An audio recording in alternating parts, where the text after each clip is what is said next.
introducing Giuseppe Coppola, who is actually from Multispectra going to talk about what you can actually do with a near-infrared sensor, which is extremely small and still has an enormous amount of different possibilities. So, thanks, Carol. Excite us. Yeah, I like your point that there are several sensors technology, or let's say several ways to skin a cat. So I'm going to talk about yet another one, very close, by the way, to the problem. So I need to talk about the problems. The problems have been very well explained by our previous speakers. But in practice, we target with our technology similar classes. But let me explain a little bit. Of course, this is very generic. There is a huge trend. I just want to point out that particularly that there is an interest, as was also pointed out, in the consumer domain and the borders of consumer and medical preventive healthcare, of course, for, let's say, more accurate insights into health. A little bit about us. We are a company which focuses on a technology. So actually our vision and mantra is a single product, one size fits all will be the key way to actually reduce cost and make really the promise of the low cost miniaturized solutions. Let's talk a bit about our product. What you see there is our product, say the first one, the bigger one, 1.0 was launched in January, but we're already working on a second version, even smaller, same die, different packaging, which is already in an alpha stage. You can see there. It's 4 by 4 millimeter. The die itself is 1.1 millimeter. And what it does, it's a spectrometer. Basically, it's a spectral sensor, which combined with a light source, of course, and integrated front end becomes a spectrometer altogether. There are 4 key unique selling points which make this product unique. Let me first introduce the first 2. First is the broad wavelength range. So it covers a very wide range, which starts into the visible, say 550-ish, and then ends up at 1700, which is quite a large range, goes well beyond, for instance, what silicon can do, which normally stops at 900 and so on. Second point is that after years of research, we decided in our one-size-fits-all philosophy to stick to a product with 16 channels. And every channel is also defined in a way that has multiple peaks, like dominant peaks and side lobes. This creates, comparing to the PPG that was mentioned before, let's say, if PPG is typically one wavelength and one data point, this is like, 4 times 16 is about 64 data points. Let's say 2 orders of magnitude more, at least almost, say, data points, which of course can be used for all sorts of applications. Next to this philosophical, say, theoretical approach, which is called, by the way, computational spectroscopy, we also address the fabrication issue. It's about indium gallium arsenide and indium phosphide for the highest, say, signal-to-noise ratio you can get. And the fact that we use, of course, integrated photonics technology, semiconductor standards fabrication processes, make it possible to introduce concepts which is very important, by the way, in this domain of sensing, like high reproducibility and, of course, small footprint, low cost. Now, let's talk a bit about the application. I cannot show logo of other customers for some reasons. Other companies apparently can, but our customers don't like. So I have to go by the existing literature to convince you that our technology has value. Another thing I can say is that we're not inventing a new methodology of sensing. We are just basically making commercially viable what is possible today, has been demonstrated by a lot of papers, that things can be done by using multiple LEDs and multiple light source in the near domain, and there is a lot of literature available. We just make it possible in a commercially viable solution. We identified, say, 3 main classes. One is exactly what the previous speaker was talking about. So PPG, which now this trend is called about multi-wavelength PPG in order to resolve all the problem of, let's say, racial bias, for instance, or due to different pigmentation or motion artifacts and so on. So I will, of course, not go through it, but the slide will be available later. There is, say, a bit of top of the iceberg of literature which shows that this can be used for improving PPG, heart rate, pulse oximetry, heart rate variability, but also blood pressure.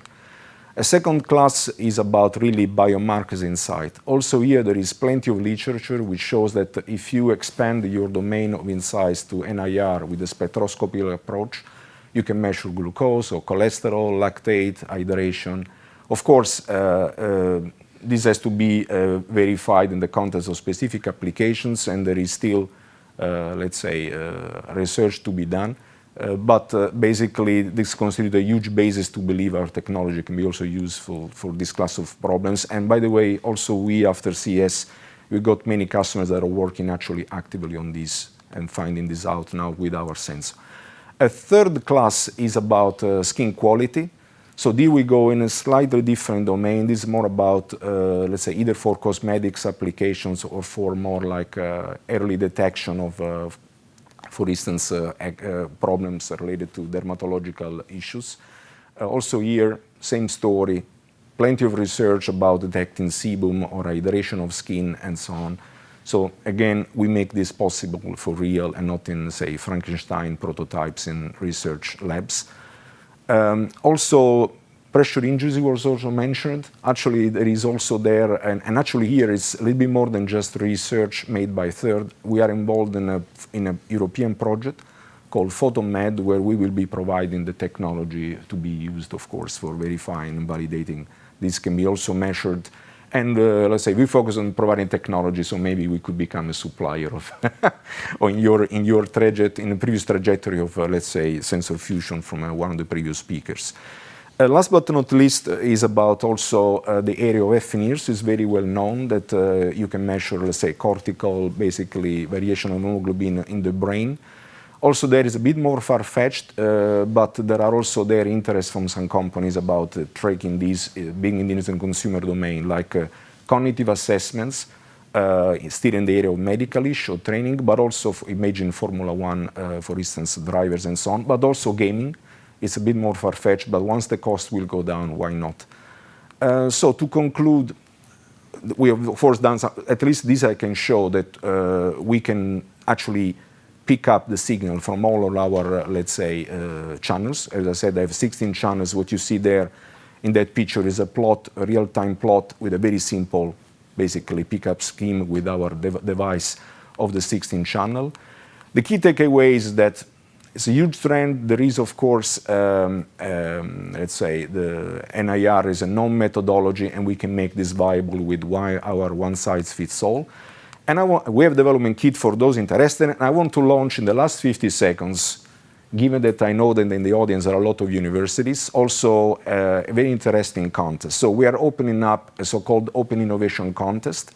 We saw that not only companies, but also a lot of universities were interested to make use of our, let's say, device to bring forward their research with a real commercially viable solution. So therefore, I announced today that we are about to launch this program.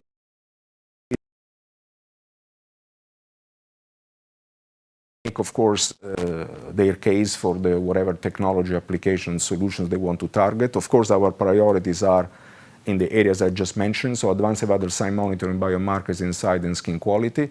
And we will decide who the winners are, and they will exploit our development kit for free, and we will make business together. So, there you go. The most exact timing seen so far.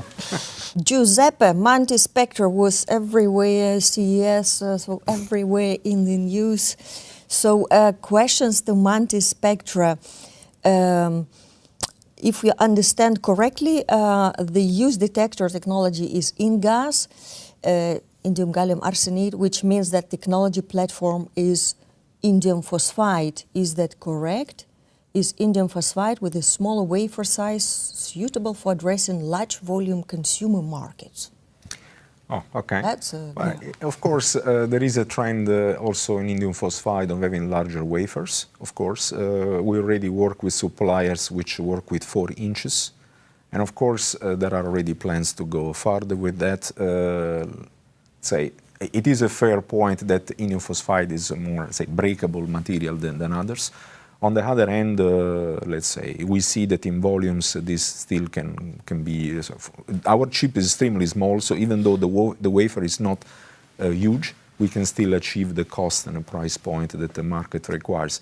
Maybe this gives me the possibility to stick even more to the point that when customers buy integrate a multispectra chip or sensing unit in their solutions, they basically buy really a one-size-fits-all platform with different software, can enable all sorts of applications, as opposed to a dedicated sensor for each specific problem. So in that sense, the economy of scale and the multitude of applications that can be run on our platform makes this possible. Wonderful. There is another technology. Can I add something to that? Because the Absolutely. remark that Jibber made about wafer size is correct. But in fact, we can be more precise than that. Sure. There is an actual project running to build a 150 millimeter indium phosphide plant here actually in Eindhoven. And that should take care of some of the worries in terms of volumes. I certainly would say that it should not hold you back. Wonderful. Yeah.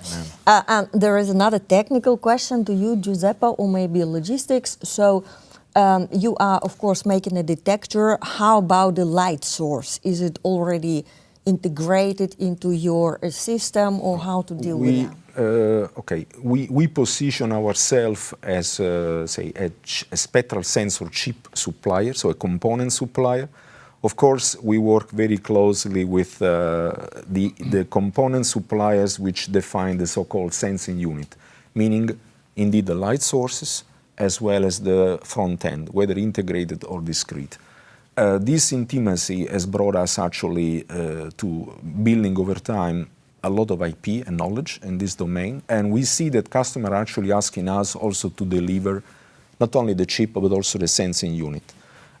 Even in a way, we are seeing that the market is asking us to develop a secondary business model, which is not only the chip but also sell a module. And in that sense, we will be taking the responsibility of offering this to the market. When it comes to the light source in specific, I cannot make names, but it's easy to be understood. We are working with the major supplier of LED. We have been scouting and selecting, but now we're working very closely to develop such a sensing unit, where the light source will be optimized, actually designed purposely to meet the requirements that we set. Yeah, wonderful, wonderful. And could you comment, Giuseppe, on what are your engagements, collaborations with industry? How is that going? Okay. As I said, we have a bit hands tied, but I can say, I cannot make names, but what I can say that our positioning is very clear, that we position as a component supplier. At best, instead of a chip, we can offer a sensing unit platform, but we, in general, we leave our customers the full ownership of any IP related to the application of the integration of our sensor or sensing unit in their own system. This model is working very well because the customers like that they have their freedom to create their own IP, even though our solution as such is a one-size-fits-all. They can create their own IP around our chip, which can make their product eventually unique. And so that's the model of engagement that we have, and it's proven to be very successful.